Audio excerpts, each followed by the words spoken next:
India market invest মাইন্ডসেটে আপনাদের স্বাগত। যা চ্যানেল নতুন এসেছেন তাদের করলো প্লিজ চ্যানেলটাকে সাবস্ক্রাইব করবেন, লাইক করবেন, বেল আইকনটা প্রেস করবেন, তার সাথে অল বাটনটা প্রেস করবেন, নোটিফিকেশন সঙ্গে সঙ্গে আপনাদের কাছে গিয়ে পৌঁছাবে। নিফটি ফিফটি দেখুন, নিফটি ফিফটিকে দেখলে দেখা যাবে নিফটি লাস্ট ট্রেডিং সেশনে 1.5% মতন পড়েছে এবং লাস্ট 5 দিনে দেখলে দেখা যাবে নিফটি কিন্তু প্রায় 2.5% মতন পড়েছে। পড়ার পিছনে কারণ আমরা সবাই জানি যেটা 2রা এপ্রিল ডোনাল্ড ট্রাম্প ট্যারিফ লাগিয়েছিল, সেটাই হচ্ছে মেন কারণ, যেখানে ওয়ার্ল্ডে কিন্তু একটা ট্রেড ওয়ার চালু হয়ে গেছে। আমাদের নিফটি লাস্ট 5 দিনে 2.5% মতন পড়েছে, কিন্তু ওয়ার্ল্ড মার্কেটকে দেখলে দেখা যাবে এক এক দিনে প্রায় 5.5%, S&P 500 প্রায় 6%, ন্যাসড্যাক 6% প্রায়। ন্যাসড্যাক দুদিনে অর্থাৎ বৃহস্পতিবার শুক্রবার দুদিনে 12% মতন পড়েছে। শুধু স্যার ইউরোপের মার্কেট, ইউএসের মার্কেট নয়, ইউরোপের মার্কেটের অবস্থাও কিন্তু একই রকম দেখলে দেখা যাবে। দেখুন, জার্মানির মার্কেট প্রায় 5%, ইউকের মার্কেট 5%, ফ্রান্সের মার্কেট দেখলে দেখা যাবে 4.5%। এইভাবে দেখলে দেখা যাবে মেজর মার্কেটগুলো কিন্তু একই অবস্থা। এরকম এশিয়ার মার্কেটের অবস্থা হওয়ার পিছনে কারণ ডোনাল্ড ট্রাম্পের ট্যারিফ এবং চায়নার পাল্টা ট্যারিফ। তো এই জায়গায় দাঁড়িয়ে মার্কেটে কিন্তু একটা আনসার্টেনিটি তৈরি হয়েছে। তার জন্য দেখলে দেখা যাবে শুধু যে কোনো একটা মার্কেট নয়, ওয়ার্ল্ডের সব কটা মার্কেট কিন্তু ডাউনে আসছে। আমাদের মার্কেটও ডাউনে এসছে, কিন্তু তুলনামূলকভাবে দেখলে দেখা যাবে বিদেশের মার্কেট যতটা পড়েছে তার থেকে কিছুটা ভালো অবস্থা রয়েছে ভারতের। তো আরেকটা নতুন উইক শুরু হতে চলেছে। তো নতুন উইকে কী কী ইভেন্ট হতে চলেছে এবং তার উপর কিন্তু মার্কেটের লক্ষ্য থাকবে বা মার্কেটের প্রভাব পড়তে পারে সেই ইভেন্টগুলোর থেকে। তো চলুন দেখে নিই কী কী প্রভাব পড়তে পারে বা কোন কোন ঘটনা থেকে মার্কেটের ওপর প্রভাব পড়তে পারে। দেখুন স্যার, ট্রেড ওয়ার তো চলছে, যেখানে ইউএস ট্যারিফ আরোপ করেছে, চায়না পাল্টা ট্যারিফ আরোপ করেছে, ইউরোপ ইউনিয়নও কিন্তু বলছে গিয়ে কি তারাও ট্যারিফ লাগাতে পারে। তো এই জায়গায় দাঁড়িয়ে একটা পজিটিভ হোপ আসছে। এই যে যুদ্ধটা চলছে না, ট্যারিফের যুদ্ধ, সেই যুদ্ধটা কিন্তু একমাত্র ইউএসই বন্ধ করতে পারে, কারণ চালু করেছে তারাই। তো একটা হোপের কথা শোনা যাচ্ছে কবে, আজকের দিনে দেখুন 6 এপ্রিল। কী হোপ শোনা যাচ্ছে যে ইলন মাস্ক, যে ট্রাম্পের বলতে পারেন যে খুব কাছের লোক, তো সে বলছে যে মার্কস হোপ ইউএস এবং Europe move to zero tariff free trade zone. অর্থাৎ তারা হয়তো ইউরোপের ওপর, যে ইউরোপ ইউনিয়নের ওপর যে 20% ট্যারিফ আরোপ করেছে না, সেই ট্যারিফটা হয়তো তুলে দিতে পারে এবং ফ্রি ট্রেড জোনে যেতে পারে। যদি এটা হয়, এটা কিন্তু মার্কেটের জন্য একটা ব্যাপক বড় নিউজ, যেখানে মার্কেট যতটা পড়েছে ততটা কিন্তু রিকভারি করতে পারে। ইলন মাস্ককে দেখলে দেখা যাবে তিনি কিন্তু এখন ইউএসের যে ডিপার্টমেন্ট রয়েছে, হোয়াইট হাউসের একটা পার্ট বলতে পারেন। তো সেই পার্টের আর কিছু মান্থ রয়েছে হচ্ছে মার্কস, যেটা ডস বলা হচ্ছে। তো সেই জায়গায় দাঁড়িয়ে মার্কস যাওয়ার আগে যে এই বক্তব্যটা শোনা যাচ্ছে না, ফ্রি ট্রেড জোন ইউরোপের সাথে, এটা কিন্তু একটা ব্যাপক বড় নিউজ ওয়ার্ল্ড মার্কেটের জন্য। যেখানে এই ট্যারিফ নিয়ে যে যুদ্ধটা চালু হয়েছে, যার ফলে এতটা যে গিরাবাট দেখা গেছে মার্কেটে, সেটা কিন্তু পুরোপুরি রিকভারি হতে পারে যদি এই জিনিসটা চালু হয়। তো এটাই কিন্তু একটা হোপ, আর ট্রাম্পকে এই পথে যেতেই হবে, কারণ প্রতি কটা দেশের সাথে যদি পাঙ্গা নেয় তাহলে ইউএসের ইকোনমি শেষ হয়ে যাবে। তার ট্রেলার কিন্তু আমরা দেখে ফেলেছি লাস্ট দুদিনে। তো এখন দেখার বিষয় যে ইউএস থেকে কি আউটকাম আসে এই ট্যারিফকে নিয়ে, যেখানে ইলন মাস্ক কিন্তু একটা হিন্টস দিয়েছে বলতে পারেন। তার পাশাপাশি এই উইকে ইউএসের সিপিআই ইনফ্লেশন ডেটা আসতে চলেছে, যেখানে এই ইনফ্লেশন ডেটার ওপরও কিন্তু সবার নজর থাকবে, কারণ যেরকম কাজ করছে ওয়ার্ল্ডের বড় বড় ইনভেস্টর থেকে, বড় বড় দিগ্গজ ব্রোকিং হাউস থেকে, রেটিং এজেন্সি থেকে সবাই বলছে যদি এরকম চলতে থাকে তাহলে কিন্তু ইউএস এর ইনফ্লেশন বাড়বে, আর ইউএস এর ইনফ্লেশন বাড়া মানে ইউএস রিসেশনে যেতে পারে। তো সেই জায়গায় দাঁড়িয়ে এই ইনফ্লেশন ডেটাটা কিন্তু ইম্পর্টেন্ট, যেটা আগের বারে অর্থাৎ মার্চের 12 তারিখে ডিক্লেয়ার করেছিল, যেটা ফেব্রুয়ারির ডেটা। তো দেখলে দেখা যাবে সেটা কিন্তু কি এসছে, 2.9 এক্সপেক্ট করা হচ্ছে, 2.8 এসেছিল, এটা কিন্তু কন্ট্রোলে ছিল। কিন্তু এবারের ইনফ্লেশন ডেটা কবে রিলিজ হতে চলেছে, যেটা মার্চের ইনফ্লেশন ডেটা 10ই এপ্রিল রিলিজ হতে চলেছে। এক্সপেকটেশন 2.6 আছে। এখন অ্যাকচুয়াল দেখার বিষয় যে সেদিনকে কী ডেটাটা আসে, এই ডেটার ওপরও কিন্তু ডিপেন্ড করছে গভর্নমেন্টের ডিসিশন। কারণ কারণ স্যার ট্রেড ওয়ার চালু হয়ে গেছে, তো ইনফ্লেশন অবশ্যই বাড়বে।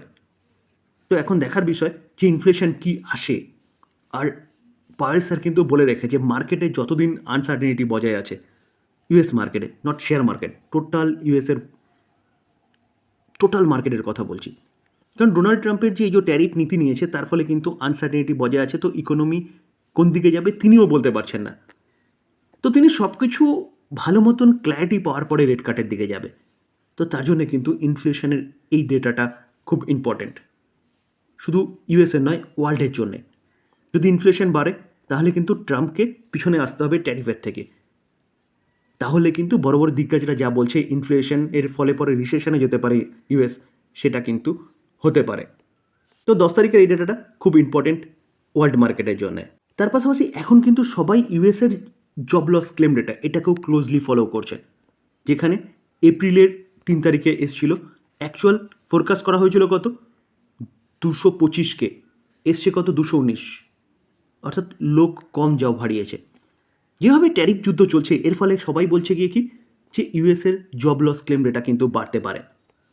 তো এই ডেটাটাও কিন্তু আমরা পাবো কবে, এই ডেটাটাও কিন্তু আমরা পাবো 10ই এপ্রিল। তো দুটো ডেটা আসতে চলেছে 10ই এপ্রিল, যেটা ইউএসের মার্কেট সহ ওয়ার্ল্ড মার্কেটের জন্য ইম্পর্টেন্ট, যেখানে 223কে এক্সপেক্ট করা হচ্ছে। অ্যাকচুয়াল কত আসে সেটাই হচ্ছে এখন দেখার বিষয়।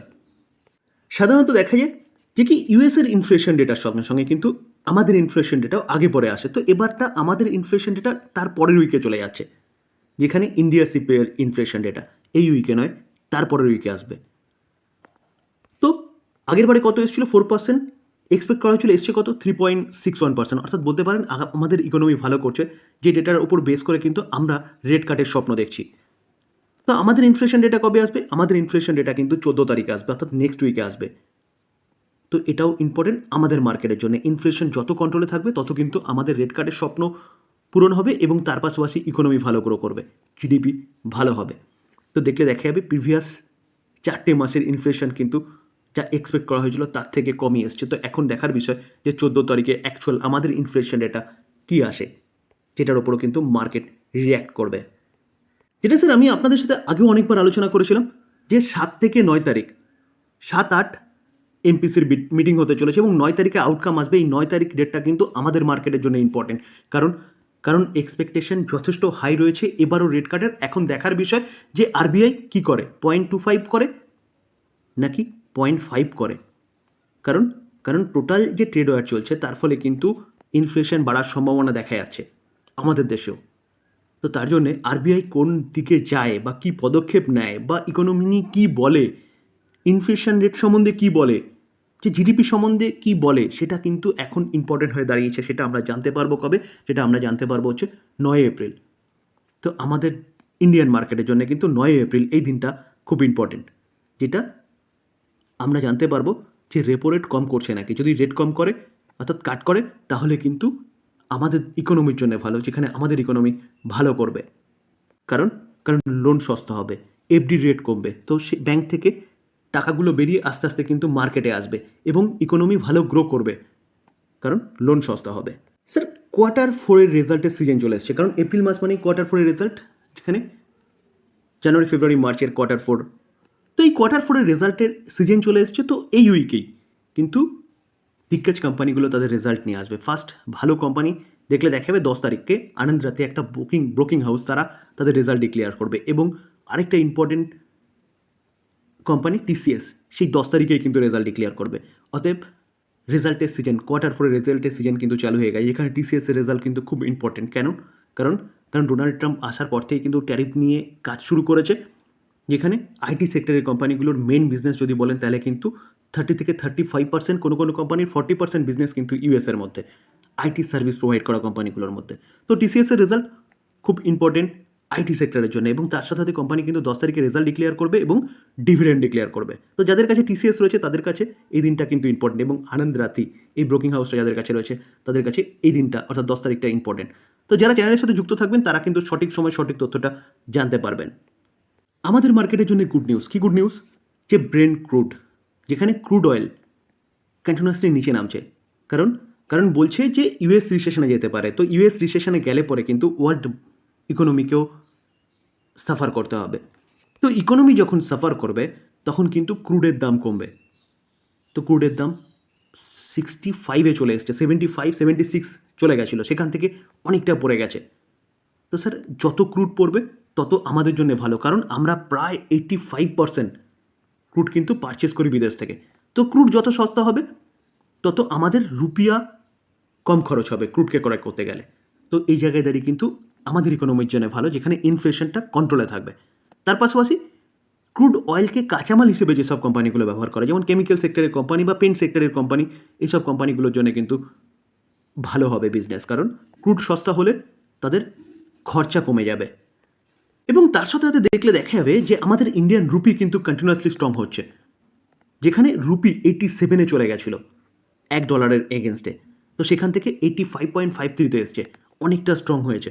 তো সেই জায়গায় দাঁড়িয়ে ক্রুডের দাম কমছে এবং ডলার ফল হচ্ছে, অর্থাৎ রুপি স্ট্রং হচ্ছে, যার ফলে কিন্তু আমাদের ইকোনমির জন্য ভালো, কারণ আমরা আগে কি করি, রুপি দিয়ে ডলারকে ক্রয় করি, তারপর ডলারে ট্রেড করি ওয়ার্ল্ডের সাথে। তো সেই জায়গায় দাঁড়িয়ে রুপি স্ট্রং হচ্ছে মানে ডলার উইক হচ্ছে, যেটা আমাদের ইকোনমির জন্য ভালো।